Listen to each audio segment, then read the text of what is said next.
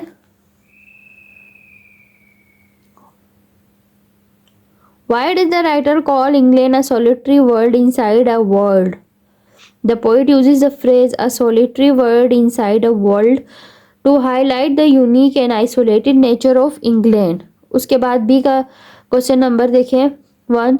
Why does the writer think of herself as an alien? The speaker uses the metaphor of alien to convey their feeling of being outsider in new unfamiliar environment.